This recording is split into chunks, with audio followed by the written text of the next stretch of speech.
I will pass the baton on to you. Thank you so much. Ah, thank you, Vanya. The honor is mine. I mean, thank you, the fairy godmother. So thank you, to Dr. Ian, and congratulations to all of you for going through this. This is going to be really exciting.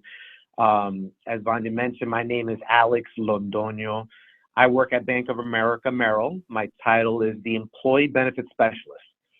So in my job, I literally work with business owners every single day on providing benefits that I look at it in two ways. As Vanya said, it's a way to help you from a business perspective that can help you recruit and retain talent as you're looking to expand. It's a way to lower your tax liability, which the more successful you are, you're going to want to keep some of that money to yourself and give the leave to Uncle Sam. That's part of what I support as well. But it's also helping out your personal finances. So that's what I do. What I wanted to share with you today in the next few minutes is just a study, not just so you hear from Alex, but Bank of America every single year, since 10 years now, has done a study where we survey companies all across the nation. And we survey employees all across the nation. And we get a feel for what it is that they're looking for as it relates to financial wellness education. So what is financial wellness education? It is the ability to provide employees support across different financial topics. And what you're going to realize with these studies is I'm of Colombian descent.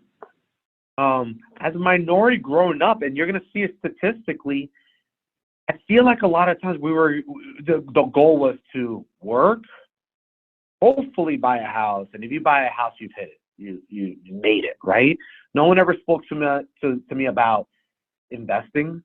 No one ever spoke to me about saving for retirement. And that's what this study is really going to show. So hopefully you take away some key things that either will benefit you as a business owner to help recruit and retain, or it benefits you personally and financially and opens up your eyes to some opportunities where we can assist you with your own personal finances. Either way, I'm here as a resource. We're all here as resource for you, not just over the next 2 weeks, but for thereafter. So have my contact information, reach out with any questions that you have. But the next few slides are really, it's going to make a case for the moment, the information that I just mentioned. In the study, I think this does a good job of summarizing it. I'm not going to go into too much details because, frankly, I'm between you and Deethra, and that is the highlight, right? I mean, that's what you want to wait for. So I'm going to really just summarize the key things of this study. And you're going to see it's broken up as you as an employer, you as a company, and then your employees. So as an employer, financial wellness programs continue to grow. And actually, let me even start off with that. Like, what is financial wellness? It is providing education on saving for college, how to pay down debt, which you see it in the middle, budgeting, planning for healthcare costs, saving for retirement. Those are all, when we talk about financial wellness, we're talking about all those different topics bundled in one. So financial wellness programs continue to grow. 46% of employers offer financial wellness programs, up from 40% in 2020. So as you start to have employees, you want to make sure that you're providing not just yourself, but you're providing them financial wellness education so that they can be more financially secure. Because the more financially secure that you and your employees are, the more focused and happy you're going to be. And 95% of employers feel a sense of responsibility for the financial wellness of their employees. I mean, when you think about it, as an employee, you rely on your company for the paycheck, you rely on your employee for the 401k, for saving for retirement. So that's all kind of ties into these slides. Employers are expanding wellness programs to address diversity and inclusion. And employers still have an opportunity to improve communication to the employees. I just left a company a couple of hours ago who's got this whole employee benefits package of 401ks, and the rank and file have no idea. They're not contributing to it. They're not saving for retirement. It's all going to the executives. So we've got to make sure that we're educating all of our employees on these wonderful benefits. And at the bottom, employee feelings of financial wellness are rebounding, which is good, but there's still opportunity to benefit the women within the companies, which could be some of you. Women continue to lag their male counterparts in financial wellness, and there's still a lot of room for improvement across minorities. So within just a couple of minutes, I'm going to go over some key things. When we meet again next week, I'll go into some specifics, okay? But back to the middle here, the number one reason that employers don't provide different financial wellness educations is there seems to be a perceived lack of employee interest. That's not the case statistically here. It's finding a provider. They don't even know where to get started to provide financial wellness and 401ks and retirement plans. But there's sometimes it's cost. And now there have been issues, there have been ways to kind of get past all of that. It's just knowing where to start, frankly.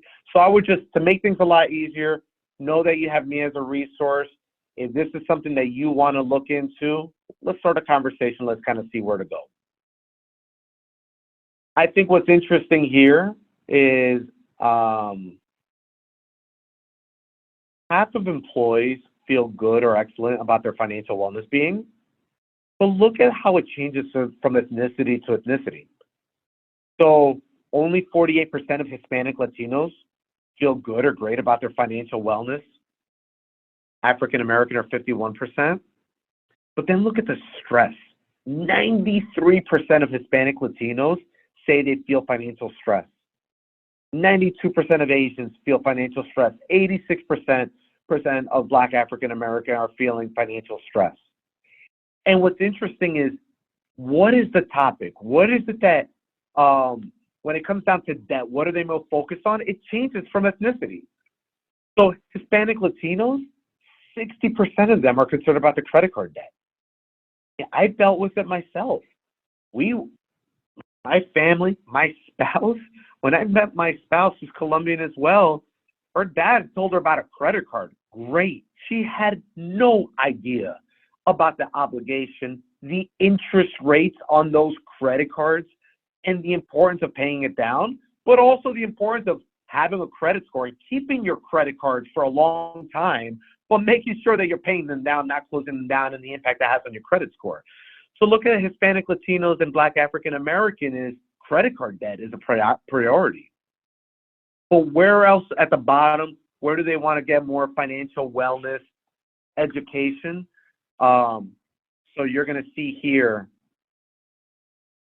42% of Black African American want a way to track their finances, including their debt. Asians want a step-by-step roadmap to accomplishing their goals. Right? So the point is that when you go through this yourself, you might nod on some of this and say, man, yeah, this is what I focus on. I need more help here. But also think about your employees, the demographics, the female employees that seem, they're catching up. They're catching up, but they're still lagging in financial security and financial wellness education. So I always say that, now's the time to understand what it is that your employees need, making sure that we're providing education and guidance. So what can we do as Bank of America, right?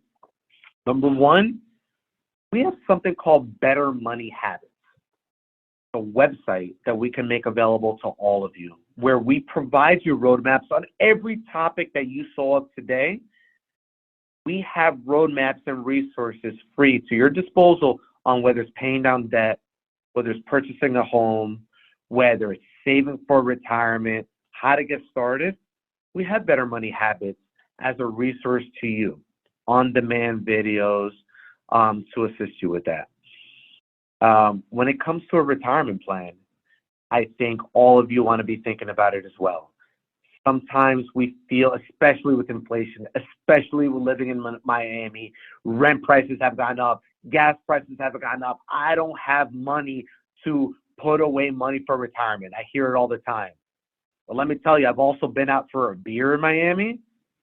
cost of one drink, if you avoid that drink and you put it into a retirement plan, the earlier you get started, the more that starts to invest and accrue, so that when retirement time comes, at least you have a safety net there, right?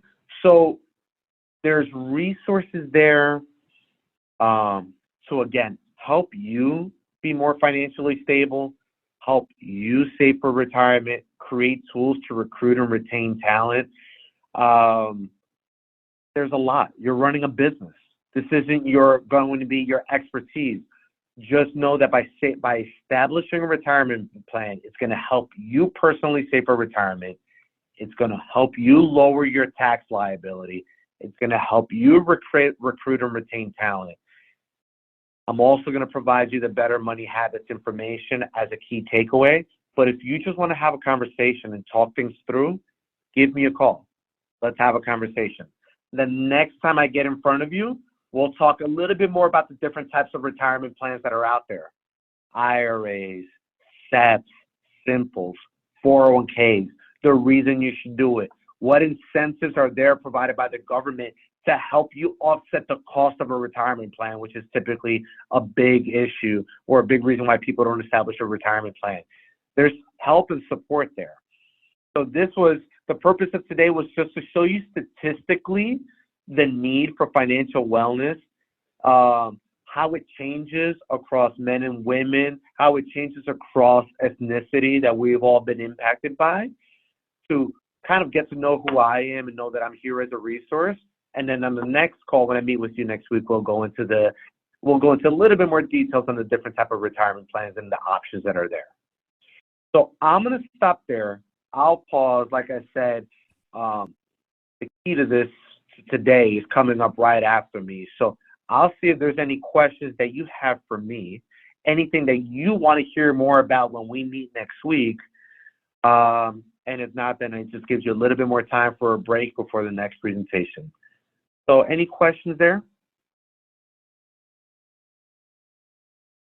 Yes, we would love to have that type of money to manage so that we can create these plans for our employees. That would be the key thing. Once we have that money to be able to budget, then we'll be glad to allocate it, shift it, and do all these wonderful things that we need to do with our employees and within ourselves.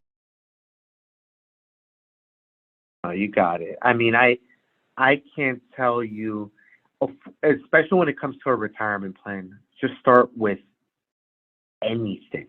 Like I said, when you think about paying for lunch in Miami, paying for a drink, everything, right? If you just you say, you know what, today I'm not going to do that. Instead, I'm going to put this way to retirement. The more time you have from now to retirement, that money's getting invested. So now you got time as your friend. Every little bit helps. You put in a little bit of money, put a little bit of money, it gets invested, and you have all this time for it to grow. When you retire, you're going to be thankful that you have something. I've dealt with it with my mother. I've dealt with it with my mother-in-law. I don't know who it was that got in front of them. They were living paycheck by paycheck their whole lives. But somebody got in front of them and said, put away $25. I don't care what it is, but put that away whenever every paycheck. And now they need it because you know what? Social Security doesn't pay for your retirement. It doesn't get you by. No? So you need that little bit, and it just takes a little bit of help. You just got to start off with something. So we're happy to help you out. There'll be an email sent to you with my contact information, with some of the information I covered, and then I'll be available next week to go into a little bit more details and answer any questions that you have. Awesome. Thank you so much, Alex. Appreciate you. My pleasure. For your time. Thank you for your time. Thank you for having me. And man, you're in for a treat now with Deethra. This is where I'm supposed to hop off and jump to a meeting, but I'll secretly stay behind and listen so I could take away some notes myself. All right, guys. I hope you did your homework because I'm about to step back and let Deethra get started with her session. Deethra, you ready? I am ready. You know, I'm always ready. Always ready. So thank you all so much. Thank you, Alex. And listen to me, you all. You better listen to Alex. When I tell you, I made the great, fortunate mistake of starting to invest young and being irresponsible, but worked in my favor. Just had a small little IRA that I got in college because I was working, and someone said, just put like $15 a month in it. And it was automatically drafted from my account. So I was a young, stupid, not paying attention to it, 20-something-year-old. And this $15 just kept going. I wasn't missing the $15. And now I'm 45, and I look at that account from when I was 20, and that was back in 1990 something or other. And those $15 a month have gone a very, very long way. And so you will be amazed at how little it takes. And even now, as my daughter, I'm dropping her off today, literally to freshman orientation, and I'm already establishing an IRA for her because she's been working for my company since ever as an intern and then as an employee. And I will do the same thing for her. Just drop $25 a month into this retirement fund. And that $20 over 40, 50 years, it is not $20 anymore. So I promise you that coffee, that lunch, that extra, I ain't saying don't get you a drink. I'm just saying you don't need 4 of them. You can say, you can live off of 2. All right. So how many of you did your homework? Yay. Now is a good time to lie. I very rarely encourage lying, but this might be a great opportunity to do so. So let's hear some of you all. How did that go? How did it feel creating those KPIs? How did it feel creating those key performance indicators for your business? And tell me, where did you struggle? And also too, I sent the slides to Nicoya this morning. So if you haven't gotten them, it's not her fault. I just sent them to her this morning. So she will get them to you all probably sometime today. But where were there any struggles? Were there any concerns with your KPIs? How did that feel? Let me hear some of you all. Y'all know I'll call you out. All right, go for it, Nicole. Come off mute. How was it? Hi, yes. So I felt very exposed. I felt like I was holding up a mirror that I wasn't willing to look at before, but now I'm forced to. So one of the ones that I brought my sister in the conversation because she works with me, and we realized customer retention is not something we pay attention to, and we have a brownie company, so we should be doing these follow-ups and touch points with them, and we make excuses of we're busy, we don't really focus on it. And yeah, your lesson helped us realize that we need to. That's a good one. Let me hear from some other ones. What were some of the issues? What did you feel as you were going through creating these KPIs? Others? Yeah. Making sure that they were actually focused. It made you pinpoint directly what your needs are, needs assessment, and hoping that you did it correctly in the formula that you all will accept, because we know what it is we're doing. It's just, is it in presentation for someone else to see and understand the clarity of it? Good one. And actually, I like the idea of pinpointing those things and saying, what's that clarity? And that's what typically happens. We often, and we're going to talk about this today when we talk about business strategy, we develop our businesses in our heads, and if it's in your head, you can't scale. Now, how many of you plan to scale? That needs to be everyone. Everyone should plan to scale, right? And if the business is in your head, you can't scale it, because unless you know something about science and technology that I don't know, and you can duplicate yourself, you can't scale if only in your head and only if you understand it. So we may say, it's not in my head. I have it written down. Can't nobody read that but you. And that's like a form of arrogance, because you figure, well, you're doing it, and you figure because you're doing it, it should be easily to be gravitated. But there's so many people who will not understand, not even the inkling of what you're doing. So, and how many of you all plan to bring on employees one day if you don't already have them? Right? Let me tell you something. The easiest way to train your employees is to have your processes documented. The easiest way to get your employees on board with what you're trying to achieve is to say, these are our key performance indicators. Because every employee that walks in the door wants to know, what am I being measured by and against? You're being measured on customer retention. You're being measured on this many sales. You're being measured against this. And those things need to be clear, because if it's ambiguous, then I get to have my own interpretation. And I can tell you, I do conflict management, and I do get to do mediations in the court systems. And I can tell you that most of the situations that I have to mediate, they aren't arguing about a thing. They're arguing about everybody's definition of what that thing meant, because someone wasn't clear, right? And so clarity is going to be the key. So as we go through this, I want you all thinking about, you probably hear all the time, business strategy, business strategy. Tell me, type in the chat for me, what you all think, what comes to mind when someone says, we're developing a business strategy? What comes to mind? Type in the chat for me. What comes to mind when someone says, we're developing a business strategy? End goals, a plan, marketing. Nicole, I love that one. Liz, come off of mute for me. You said a plan. What do you mean when someone says a business strategy and they say a plan? What comes to your mind when you think of a plan?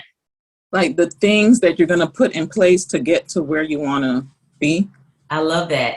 Otis, come off mute. You said a framework to succeed. What do you mean by that? You're on mute.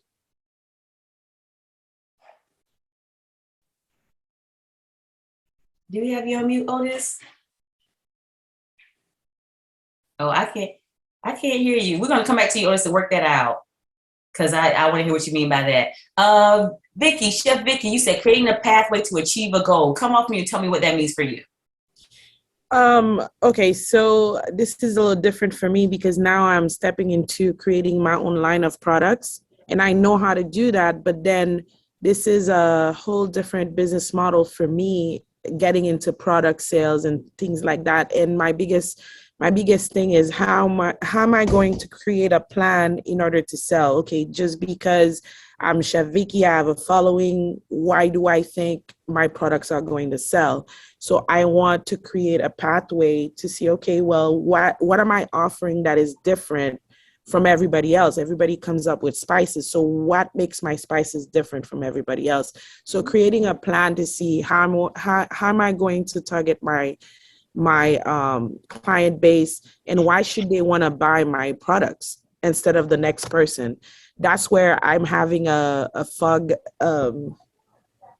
day or whatever experience right now, because I know my products are good. I've had people try it, but then is it enough? Right. So, and let me tell you something, being good is not, like I told you yesterday, being good is not enough, right? There are some of the best singers I've heard were homeless people singing on the street for money, right? I've heard some people that sing on the street, and I live in Atlanta, and they could go on Broadway and blow out anyone on the Broadway stage. So being good and having a good product and having a good service not enough. I was actually speaking at a large conference on last week, and I said, they were asking me about the recession. Deetra, what do you think about the recession that's coming? And I said, let me tell you something. Problem solving is recession proof. Problem solving is recession proof, bottom line. But here's what's even better. People that know how to sell their solution. There are a bunch of people that can solve a problem, but they can't sell that solution. So what we're talking about today is your strategic plan for your business. Is not just to be able to communicate the problem you solve, but to be able to communicate to those potential investors, to those potential customers, to those potential employees, for everybody that's going to invest in your business. And let's be very clear, everyone that you interact with as it relates to your business is investing in your business, even if they're not giving you a dime. Right now, I am investing in your business because I'm giving you my time, my expertise. All of this is happening. Dr. E, Nicoya, and the team, they're investing in your business. And so your job with your strategic plan for your business is to be able to communicate Why should you invest in this business? Right? I am not just solving a problem, I'm able to sell you the solution to that problem. So those of you who are worried right now, like, oh my gosh, the recession is impending, it's coming upon us. Is it coming? Yes, it's coming. But guess what? Through the life cycle of your business, there will be booming times and there will be recessive times, right? A recession is always coming. So don't get confused about this time, because if you're not prepared for this time, you won't be prepared for the next time, because the financial market ebbs and flows, and that is nothing new, right?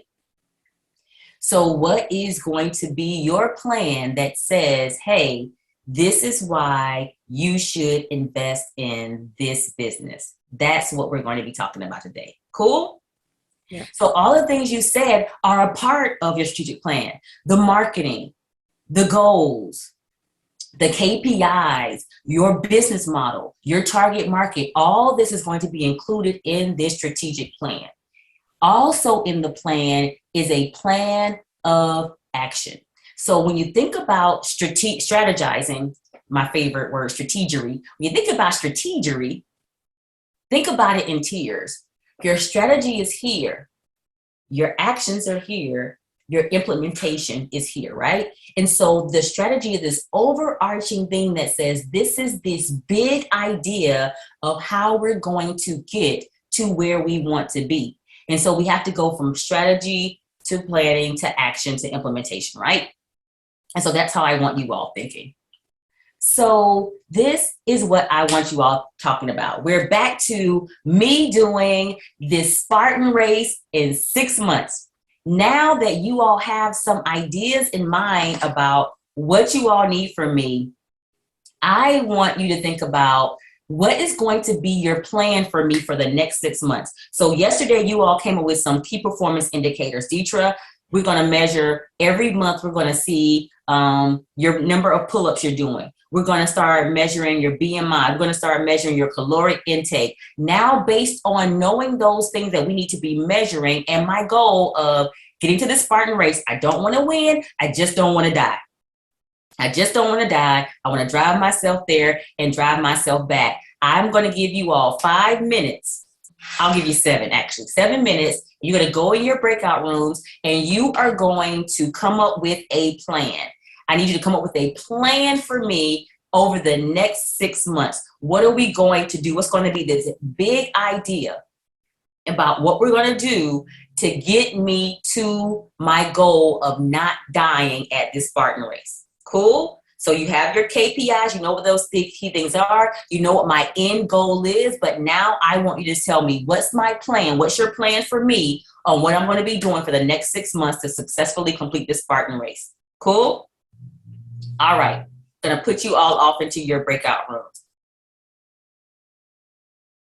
Number one, give me the top 3 things that were in your plan for me as we start to prepare for the Spartan race that's like 6 months away. What was your just give me your top 3 things. Room number 1. Who's good one? Oh, sorry. That's Rebecca, Nicole, Natasha, Mesa. Yes. So for our top 3 things, the first thing we'd have you do is sign up for a meal plan where the food is sent directly to your home. The caloric count is just right. And you don't have to meal prep so much. So that'd be the first thing we do. Second thing is we'd also have you on some sort of shake with all the supplements and nutrition that you need. So additional to just making sure your body restores. And then we also said essential rest, like even like restful workouts like yoga that eases your mind and stretches your body, just so it's not so intense all the time. I think we missed one. I think the one was making sure that 3 out of your 5 workouts were focused on upper body. Mm-hmm. Yes.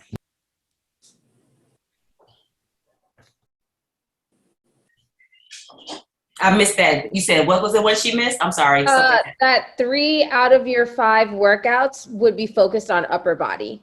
Oh, to make sure that that was worked into your routine, your workout routine. Okay. Got it. That was good. That was good. Group number 2, Aurelia, Modester, and Stacy. What did you all come up with? Just give me your top 3. We looked at building your endurance and ensuring we do pre and post assessments. And so the endurance is broken down into the running as well as the upper body, building the upper body. And so each month there's going to be a progression, and we will conduct assessments each month. And then with regards to your food, we'd like you to do a daily log of your caloric intake and report to us so we can ensure you're getting sufficient calories, and you're also ensure that you're not going to lack the nutrition that you need getting closer to the race day. Perfect. I love it.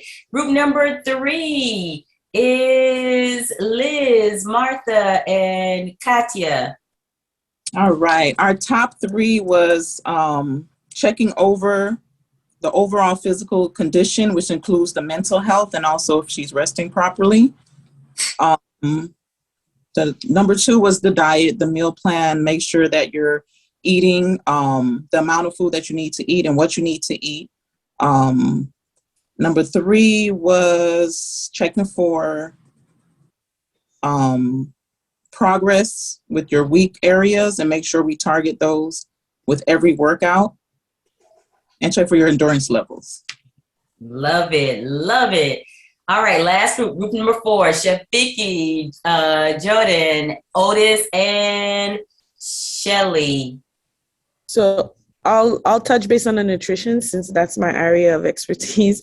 We would definitely, before we give you a meal plan, do your perform a biometric evaluation to know your height and weight, your body mass index, and all of these things that we need to collect in order to tailor a meal plan towards you, the individual. And then from there, we would create a meal plan that you would have to follow with protein shakes in order to replenish.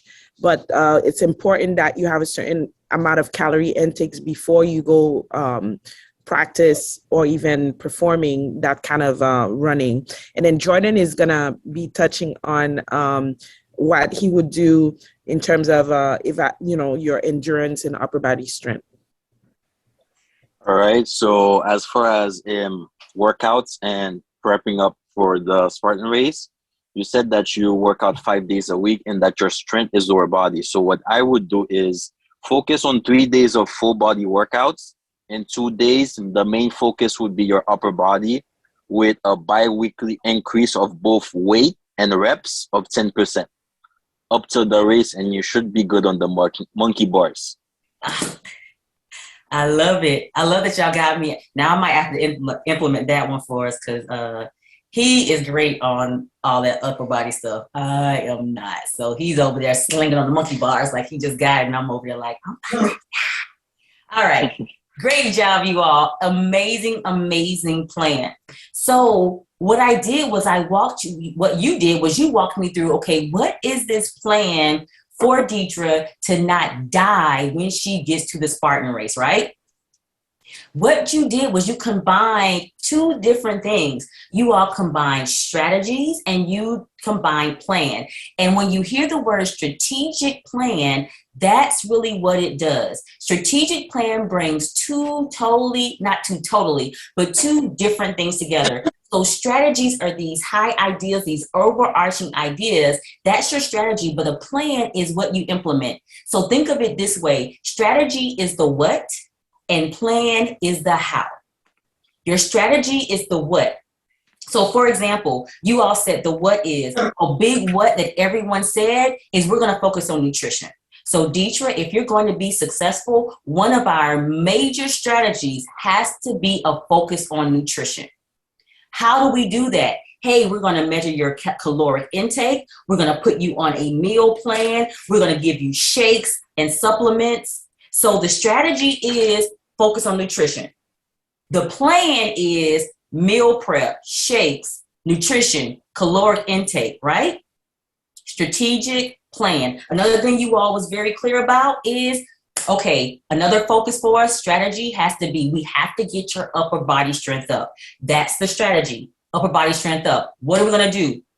Jordan gave us, hey, this is what you're gonna do on the monkey bars. This is what you're gonna do on upper body workout. 3 out of 5 days, 3 out of 5 workouts per week will be focused on upper body. The strategy is we gotta work focused on upper body.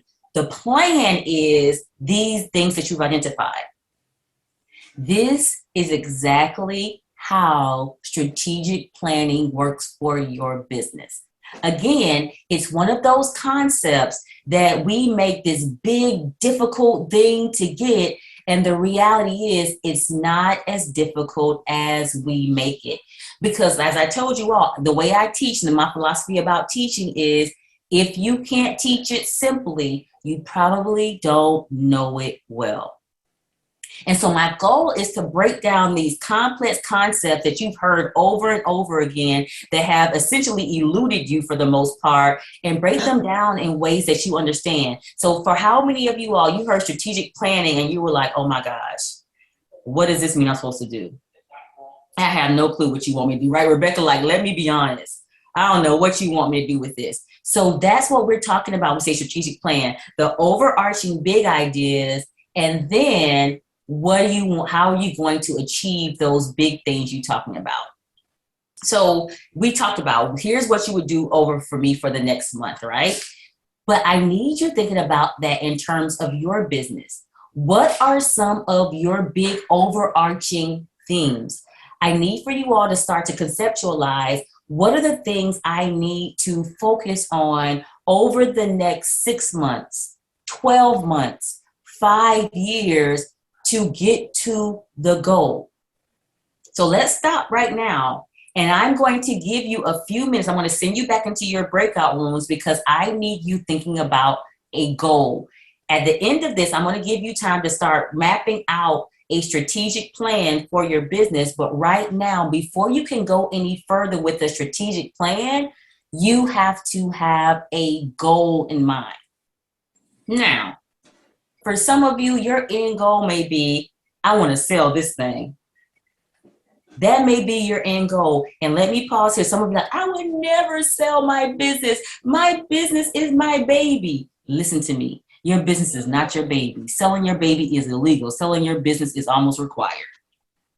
So your business is not your baby. Now, does that mean you have to sell your business? No. Some of you want to pass this down to your children or your grandchildren. You want to see your business become like the Hiltons. It's going to be your name.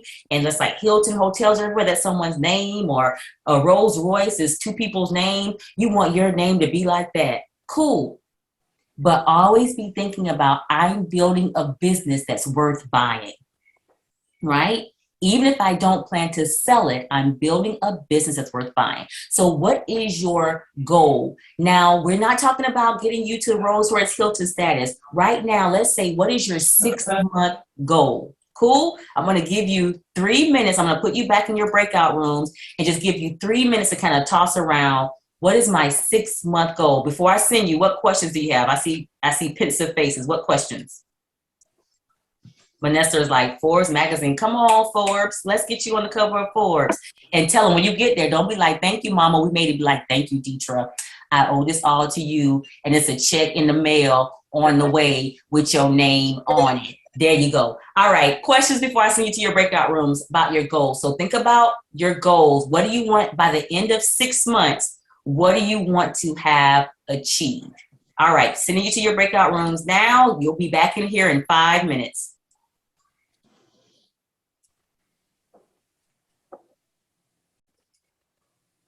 So type in the chat for me one of your goals, one of the goals you have, one of the big goals you say by the end of 6 months, I want to do, be, or accomplish X. Type it in the chat for me. And let me tell you why I'm forcing you to do one. What historically happens, I can tell you the people I consult with, when they come to me with 85 goals. I'm going to accomplish these 85 things in 6 months. Look at me, listen to me, lean into your screen. No, you're not. You're not. You're not going to accomplish 85 things in 6 months. You might not even accomplish 3 solid things in 6 months. The reality is, if you set these goals right, they are going to take you time. Like, for example, most of us plan our days incorrectly. We have our to-do list and we come up with a laundry list of things that we're going to do. And at the end of the day, we feel defeated because we look at that laundry list and none of them got to accomplish one thing. And we're like, I am so incompetent. I'm lazy, and we beat ourselves up. The reality is, you overpacked your day with unrealistic expectations. When you do that, you don't properly focus on the thing you need to do. Has anyone ever gone into their kitchen, started cleaning their refrigerator, and by the end of the day, you did everything except clean your refrigerator? Yeah. Grocery store too. All the time. You take one thing out of the refrigerator, you take like the vegetable bin out, you take it over to the sink, and then you wash it out. You're like, oh, this sink is dirty. Then you clean the sink, and then you realize, oh my goodness, this sponge dirty. Now you find yourself cleaning all of your towels. You don't put them in the wash machine. Now you did the whole 2 loads of laundry, folded those, and got into a room and put the laundry up. And was like, oh, my closet's a mess. And then you start cleaning the closet, and by the end of the day, you're like, I am so incompetent. I did not clean my refrigerator. You know why?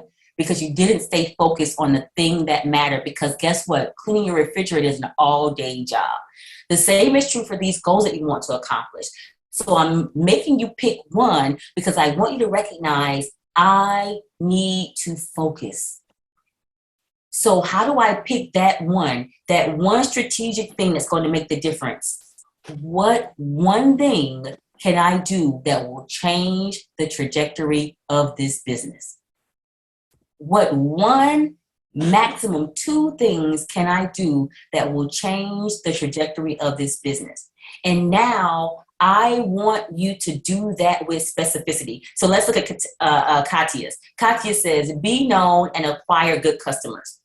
Now, Katya, if you came to me and said, I came to you and said, Katya, I want to help you with your biggest strategic thing, your biggest goal right now. Tell me what your biggest goal is. And you said, be known and acquire good customers.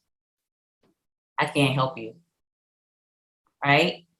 Because I don't know what that means. And this is not an attack on Katya or any of you, but I want you being able to clearly communicate to other people how they can best help you. So we're going to talk about this a little bit more. I'm going to go down this, and I want you keeping these in mind, but I want to start hitting some things that are in the presentation. Again, I'm going to share this presentation with Nicoya so that you all can have it. It keeps trying to make me leave you all. I'm not trying to leave y'all. Okay, there we go.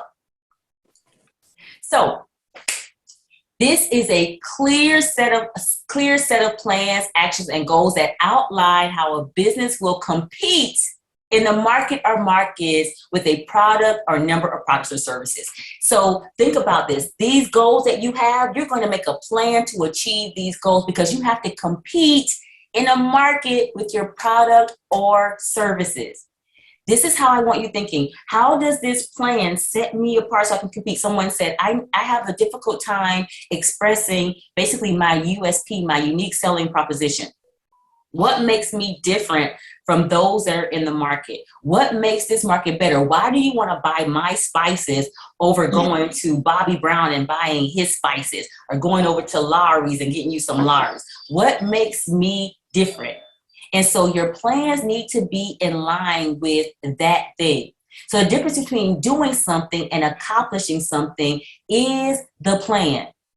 So that strategy is what should we do, but accomplishing it is what you're trying to get. So how do I accomplish that goal? So here's some key elements I want you thinking about when you're thinking about this plan. 1, think about the basics of your business. You know your name, your sector, your size, but knowing your sector is so important because am I producing for B2B, B2C? Who am I talking to? Is this online? Where will I be? Where will I have my product or service sold? Be thinking about that.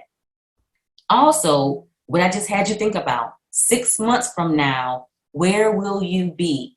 That's your vision. Now, you want your vision to be further casted than 6 months, but thinking ahead of where am I now and where am I going, that's your vision. Was that someone with a question? Okay. Mission. Now let's think about competitive advantage. What is the advantage, not that you have, what's the advantage that your customer has from working with you over working with someone else? Oftentimes, when we speak about competitive advantage, we speak about it from the standpoint of, I am better than them because your customer doesn't care why you're better than them. Your customer cares why your customer is better because they work with you over working with them, right? I can go all day long. I'm a better consulting firm because I have this many years of experience, because I have XYZ, because I did this, because I did that, because I know this, and because I know that. My customer doesn't care. What they care about is a client that worked with me recently got an opportunity with the NBA simply because they worked with me. You see the difference?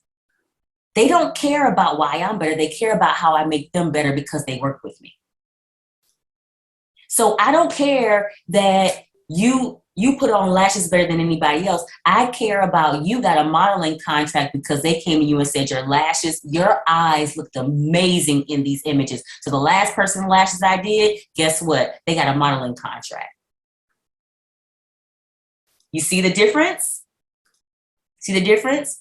Now, goals and objectives, action plans, customers profile, and then those KPIs. These are those key elements that you want in that strategic plan. Why? Because I want you thinking about, hey, when I'm giving you my strategic plan, what's my customer's profile? What customer's profile is another word where you will hear people say, use these interchangeable words, customer's profile, demographics, target market. Essentially, what you need to know in your strategic plan is, who am I selling this to? Whose problem am I solving? And I was talking about this in my smaller group yesterday because I don't care what the other coaches said, it's me. But anticipate the problems that you will have in communicating your plan or your business. Aurelia, do you mind if I use you as an example? Okay, go cool. right ahead. So Aurelia said, hey, one of the problems I have when I'm communicating my business is that people jump from, I help them measure the nail so they can order good press-on nails, to I sell press-on nails. So I'm always fighting that battle of bringing people back from, hey, I don't sell press-on nails, I help you measure them. And what I said to her was, don't avoid the conversation, control the narrative, right? So instead of saying, oh, I want to avoid this, say, hey, I'm going to show you how to measure nail. Let me tell you what your first thought's going to be. Your first thought is going to be, she's going to tell me how to get some press-on nails. I'm not. What I'm going to show you is how to get better press-on nails by having your nails measured properly. You see how in that conversation, because I know the goal of my business, but I also know my customer's profile. My customers, that demographic is going to jump to something that I don't want them to jump to. So understanding that is so important, and then those KPIs. So the mission should answer these questions. When you're thinking about what your mission is, be able to answer these key questions about your business. I want to jump to next because I want to get you all to vision. Again, I'm going to send these to Nicoya so you can have them. But again, I want you being able to answer these questions. But this first question is so important. What kind of impact do you want your company to have? If you're like Nicole, you think Nicole is selling brownies, but Nicole has an impact business. So be able to say, what type of impact do I want my company to have on my community, my employees, the clients we serve, and how are you helping improve the lives? Because again, this is part of your statement to them, your competitive advantage. This is how I'm going to improve your life. And this is not just what we say, this is in essence what our company is and is becoming, right? Need you thinking that way. So competitive advantage. Why is your company better than the others? Now, here's what I need you thinking about when you think about competitive advantage. What makes you different? What's that differentiator? And when I say, hey, I'm going to connect you with these people, how? Oh, I have contacts because I've worked with, I've trained with, I've created curriculum for, and my curriculum has been seen. But that's after I communicate what the results of those things will be for you.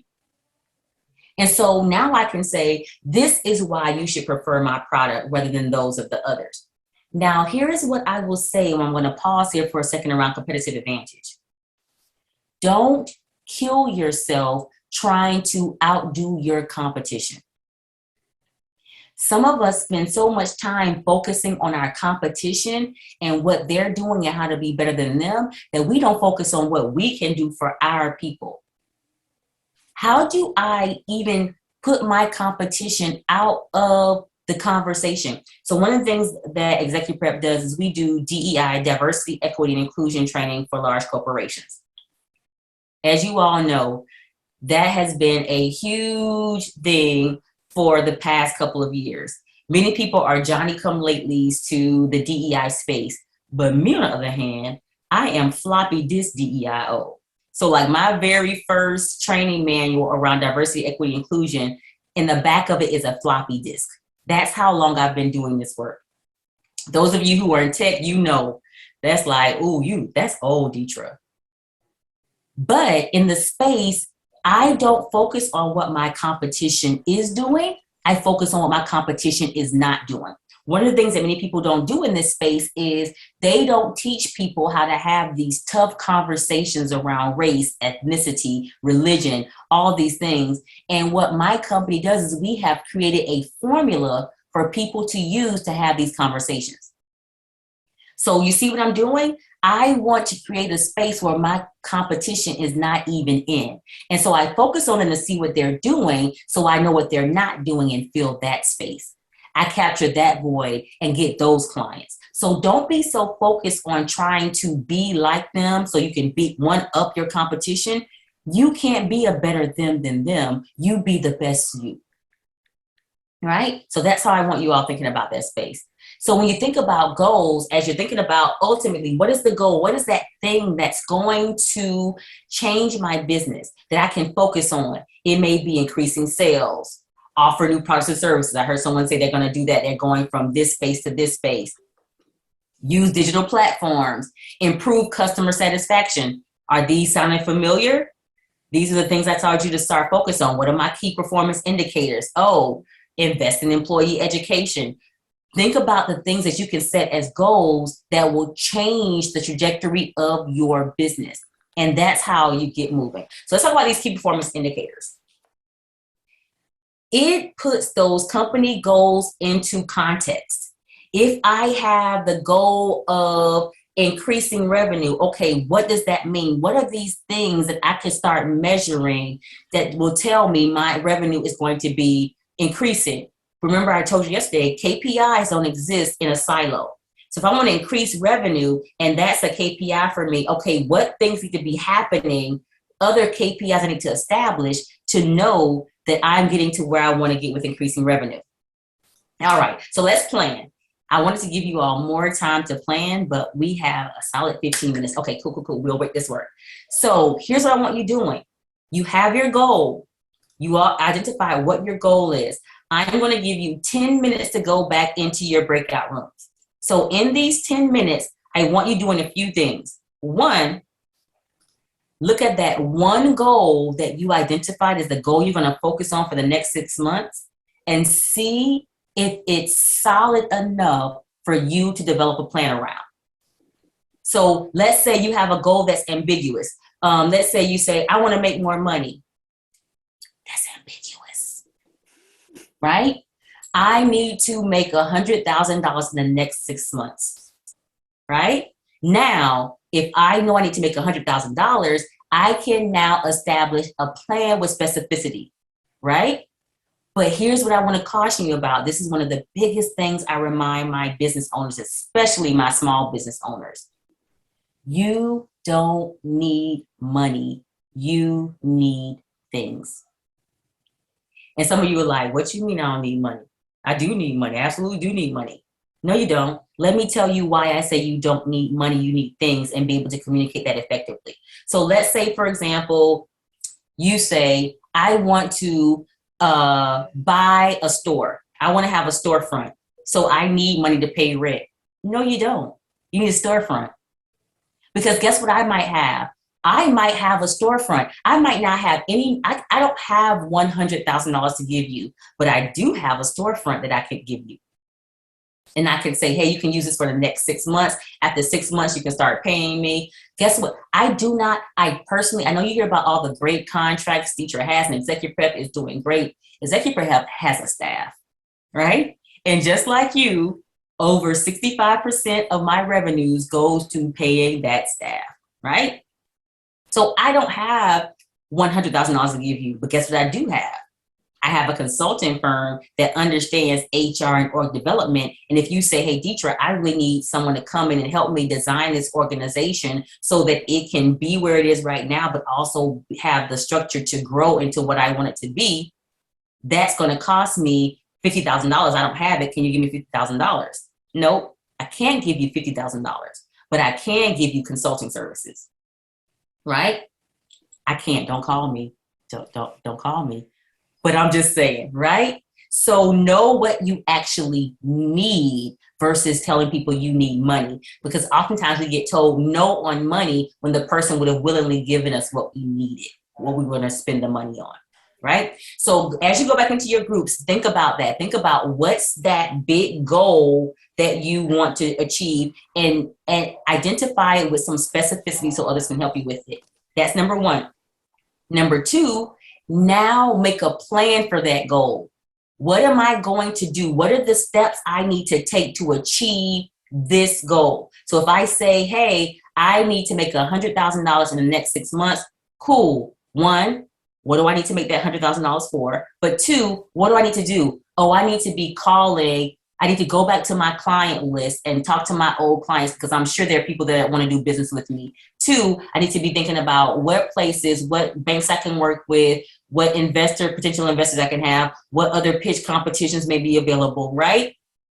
So identify that goal with specificity and then develop your plan. As you were in there planning, what things jumped out that you were like, oh my gosh, where's Deetra? We need to ask her this. Raise your hand if you had some of those that popped out for you while you were in there. And not specific to your goal specific, but in general, because some of this stuff you can hash out with your advisor. So when you get with your advisor, talk to them and say, hey, we talked about this strategic planning stuff. This popped out to me specifically as it relates to my business. Here's a concern that I have. But in the general idea of strategic planning and goal setting, what were some of the things that you were in the group thinking, where is Deetra? We need to ask her this. Anything? Y'all are like, no, send us back. Give us our 5 minutes and shut up, lady. All right.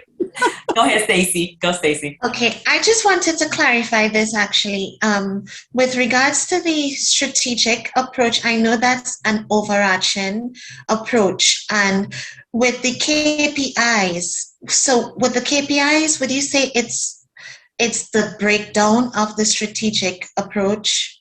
Is that safe to say? What it's safe to say is a KPI is a breakdown of your goals. And think of KPIs as a measure to make sure that we're getting to the goal, right?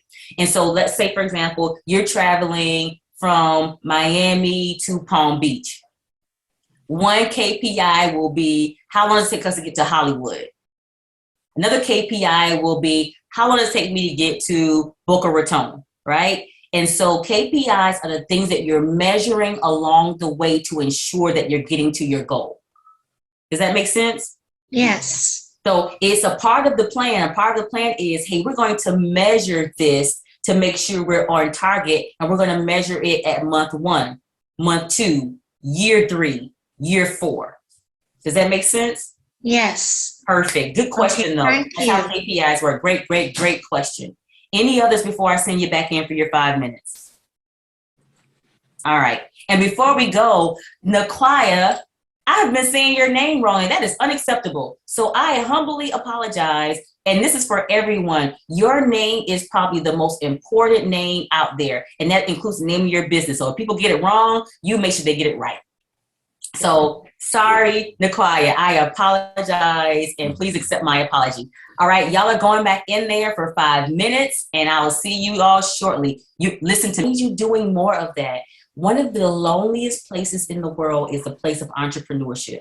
Because oftentimes the people we're surrounded by don't understand what we're doing, right? If you're like me, I wasn't raised in a family of entrepreneurs. And so when I went and told my mother I was leaving this very, very, very good job and started my business, she said, "What's wrong, baby? They gonna fire you?" I said, "No, Grandma, I'm doing this on purpose." "Well, do you need some medication? Are you okay? Is everything all right?" "Grandma, I'm not going through a life crisis. I'm not having a nervous breakdown. I'm just doing something different." And she meant what was best for me. She was not saying don't do it because she was saying, "I'm concerned about you." And it's hard to go to people who have concerns that are telling you don't do what you're doing. And so surround yourself with these people. So this is now your new network. Get on the phone and call Natasha and say, "Natasha, child, I'm having a moment. Deetra said something about these goals, and this every time I tell somebody this goals, their eyes glaze over." And Natasha now knows the information you know. Natasha can now say, "Wait a minute, Deetra said your goals need to be specific." The reason their eyes are glazing over is because it's not specific enough for them to understand. You need to give us some clarity. Here's what clarity would look like, right? Now, when you call Jordan can say, so what is that sounds like a great strategic goal, but what's your plan to get there? And why is that your goal? And remember what Deetra said? Deetra said you don't really need money. So what do you need to do with that $100,000, right? And so make this your circle of people that you can rely on so it doesn't have to be as lonely of a place. Cool? All right, my time is way up. I'm like 10 minutes over. So I'm going to turn it back over to Naquaya so she doesn't kill me. And so thank you all so much. You all were amazing. I heard you had some great conversations happening in your room. Thank you all so much for having me. Can we show Deetra love? Wasn't this great?